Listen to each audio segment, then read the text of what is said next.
nome é Annalícia e sejam bem-vindos a mais uma recapitulação da lição.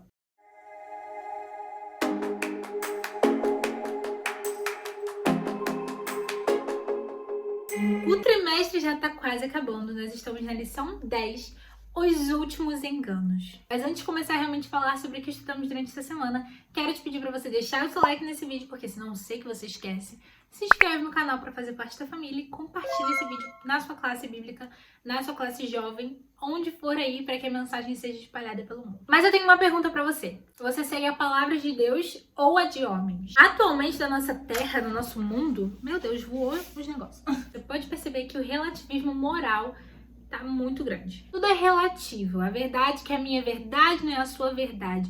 Então, se a minha verdade não é a sua verdade, então significa que alguém tá mentindo, né? A verdade é a verdade, ponto final. Não existe meia verdade. Se é meia verdade, é mentira. Só que atualmente você dizer isso é absurdo. O que existem são versões diferentes de ambos os lados. De ambas as situações existem várias versões daquilo ali. Mas existe o que aconteceu de fato e o de fato é a verdade. A tirinha dessa semana trouxe essas várias verdades que existem no mundo, né? E assim, nós sabemos que nada é relativo, tá? Existe realmente o que é o fato e a gente precisa analisar o contexto da situação, precisa analisar ali, porque a verdade vai prevalecer. Os textos chaves dessa semana estão em Apocalipse, capítulo 16, verso 13 e 14 e 18, verso 2 e 3. Vamos ler juntos. Então vi sair da boca do dragão, da boca da besta e da boca do falso profeta, 3 espíritos imundos semelhantes a rãs, porque eles são espíritos de demônios, operadores de sinais, e se dirigem aos reis do mundo inteiro com o fim de ajuntá-los para a peleja do grande dia do Deus Todo-Poderoso. Agora capítulo 18. Então exclamou com potente voz, dizendo: Caiu a grande Babilônia, e se tornou morada de demônios, covil de toda espécie de espírito imundo, esconderijo de todo gênero de ave imunda e detestável. Pois todas as nações têm bebido do furor da sua prostituição. Com ela se prostituíram os reis da terra, também os mercadores da terra se enriqueceram às custas da sua luxúria. A grande Babilônia, a rainha das mentiras, um reino figurativo para que a gente entenda os grandes enganos que estão sendo espalhados e concretizados à medida que vai chegando o dia de Cristo. Algo que precisa estar muito claro na nossa mente é que o inimigo não quer que você seja salvo. Então, em todo momento, ele vai estar criando artimanhas para que você não creia na única fonte da verdade, a palavra de Deus. Ele vai usar todos os recursos que ele tem para, de alguma forma, atingir a sua vida e te impedir de viver ao lado de Cristo. Um dos grandes exemplos disso é a imortalidade da alma, que é tão propagada. E aí aconteceu aquele período, né, em que a salvação era comprada, e aí você tinha um período de purgatório, e a sua alma, você morre ou você vai para o céu, você vai diretamente para o inferno, e você fica queimando eternamente. E aí as pessoas foram convencidas de um evangelho falso, à base do medo, da mentira, por questões financeiras e egocêntricas dos reis daquela época, dos governadores daquele período. Só que essas mentiras foram tão propagadas como uma verdade, tão repetidas, que se tornaram uma verdade para muitos. Mas na palavra de Deus é muito claro, dizendo que a morte é como um sono. E aqueles que morreram estão dormindo, nada sabem, nada podem fazer. Não estão nem no céu nem no inferno, estão dormindo, aguardando a volta de Cristo. E a palavra de Deus já diz assim: o inferno não é um lugar em que pessoas estão agora queimando eternamente para sempre e sempre. Não, isso nem condiz com a realidade do nosso Deus. E a lição dessa semana nos fez refletir sobre esse grande engano que faz as pessoas viverem ao lado de Cristo sem conhecer Ele verdadeiramente, na base do medo. A morte eterna é real. E ela é para aqueles que escolhem estar ao lado de Satanás. Aqueles que não aceitam o sacrifício de Jesus, aqueles que não querem que Jesus pague o preço por sua vida, aqueles que não aceitam o único que pode nos salvar, que é Cristo. Essa morte eterna acontece e há um fim da existência daquele ser. Não uma morte que a pessoa vai ficar para sempre, para sempre, para sempre, porque o para sempre só existe ao lado de Cristo e é a vida eterna de paz e alegria. Conheço muitas pessoas que não se aproximavam de Cristo porque acreditavam nessa mentira e viam a Deus como um Deus tirano, como alguém que só queria adoração por adoração e que não tinha nada de amor. Essas pessoas não conheciam a Cristo verdadeiramente por conta do engano de Satanás. E existem muitas pessoas que têm medo do Apocalipse, medo do livro de Apocalipse. Eu era uma dessas pessoas, porque eu não entendia as preciosidades que tinham nesse livro. Muitas pessoas não estão conhecendo essa grande esperança, essas transformações que nós precisamos viver, as escolhas que nós precisamos fazer ao lado de Cristo, porque tem medo. Satanás tem posto medo para que as pessoas não conheçam plenamente a verdade. Porque quando nós conhecemos a verdade, nós somos libertos.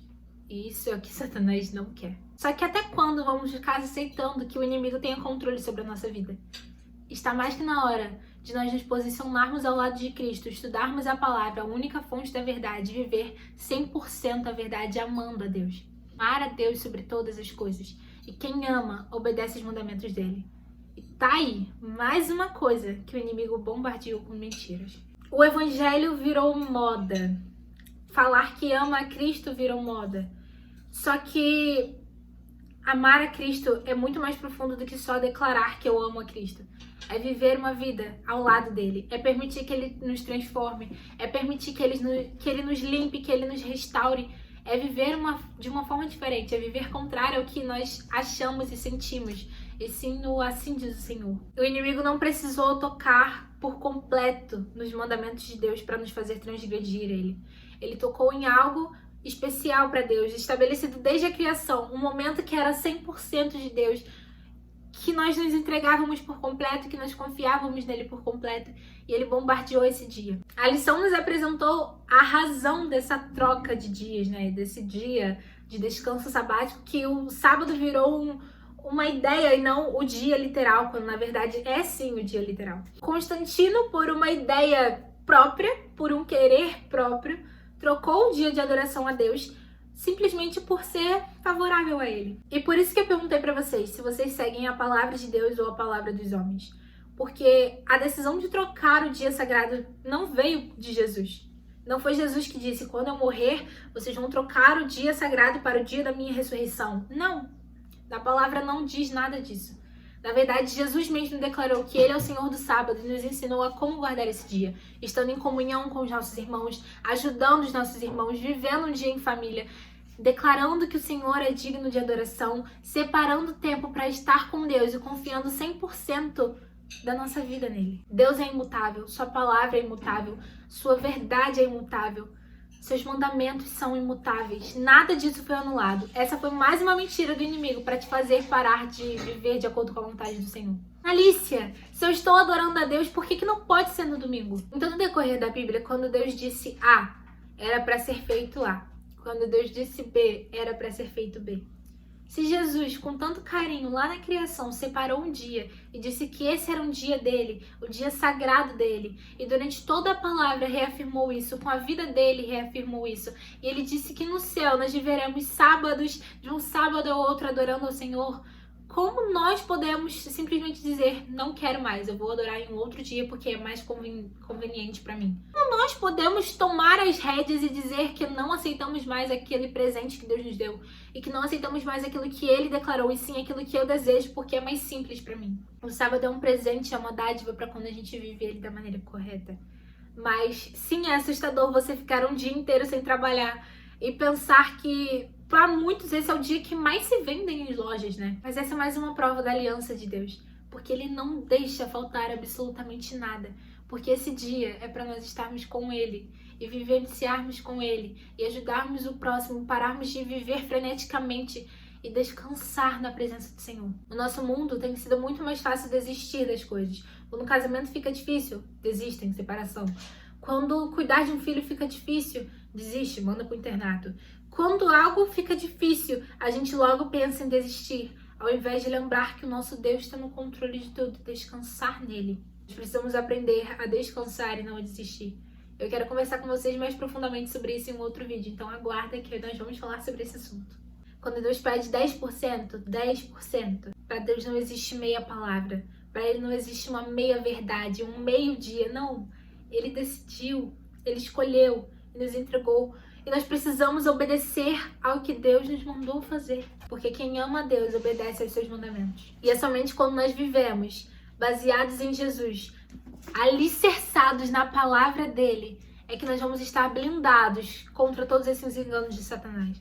Nós vamos estar protegidos e o inimigo não vai ter mais poder sobre a nossa vida. A palavra dessa semana foi engano. Então vai estar na aba da comunidade. Dessa vez eu não vou enganar vocês. Realmente vai estar lá na aba da comunidade. Você pode ir lá e colocar a palavra que você pensou aí junto e compartilhar com a gente. Mais uma coisa, eu vou deixar alguns textos bíblicos na descrição que falam sobre os assuntos abordados aqui, para não ficar somente nas minhas palavras. Mas o meu convite para você é que você estude esses textos e, por você, ore e peça ao Espírito Santo direção para entender a verdade do Senhor. Pare de seguir o que A e B fala, e sim a vontade do Senhor e a palavra dele. Conheça você individualmente e tenha você comunhão com o nosso Deus. É o tempo de nós nos posicionarmos e decidirmos se vamos ser fiéis a Deus 100%. Ou se vamos ser entregues a Satanás. Porque afinal, o muro já é dele. Um beijo, fica com Deus. E até a próxima semana com o próximo vídeo.